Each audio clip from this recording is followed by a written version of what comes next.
20,000 రూపాయలు పడింది. నేను మలేషియాలో కోలాలంపూర్ ఆ దీవికి వెళ్ళట్లేదు, వేరే ఒక దీవి ఉంటుంది. మలేషియా కూడా చాలా ఐలాండ్స్ కలిపితే మలేషియా కంట్రీ.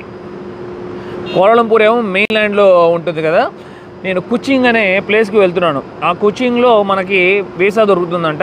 అక్కడ దిగడానికి మొత్తం 2 ఫ్లైట్లు మారాలి. ఫ్లైట్ లోపల కూర్చున్నాను, అనుకున్నట్లుగానే పావు గంట లేట్ అయింది. అసలు విషయం మర్చిపోయాను చెప్పడం మీకు. ఇప్పుడు చైనీస్ న్యూ ఇయర్, అందుకనే చాలా ప్రదేశాల్లో హాలిడేస్ ఉంటాయి. అందరూ చాలా మంది ఇక్కడ వర్క్ చేసే వాళ్ళు ఉంటారు కదా, చైనా వాళ్ళందరూ చైనా ట్రావెల్ చేస్తారు.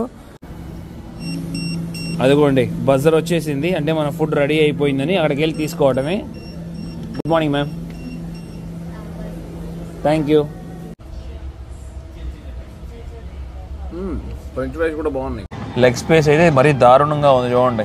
నా కాళ్ళు ఇరుక్కుపోయినాయి. మరి మనం ఏమో షూ వేసుకున్న తర్వాత 6 అడుగులు ఉన్నాం, లేకపోతే 5-11. చాలా కష్టమే. రిటర్న్ ఫ్లైట్ టికెట్ ఎక్కడ ఉందన్నారు. రిటర్న్ ఫ్లైట్ టికెట్ లేదు అని అన్నాను. హోటల్ బుకింగ్ ఏంటంటే హోటల్ బుకింగ్ కూడా లేదు. ట్రై చేసాను, అవ్వలేదు నాకు. బట్ కానీ నా హాస్టల్కి వెళ్తున్నాను అన్నాను. నేను ఇక్కడికి వచ్చి అనవసరంగా ఇరుక్కుపోయాను. డబ్బులు దండగా, డేస్ దండగా. మనకి ఎలాంటి డౌట్ వచ్చినా కూడా టూరిస్ట్ ఇన్ఫర్మేషన్ సెంటర్లో అడగండి. ఈ సిమ్ కార్డ్ ఎక్కడ దొరుకుతుంది, అలాగే మనీ విత్డ్రాల్,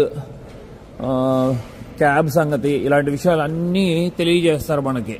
ఫుల్ వీడియో చూడాలనుకున్న వాళ్ళు స్క్రీన్ మీద లింక్ ఉంటుంది, చూసేయండి.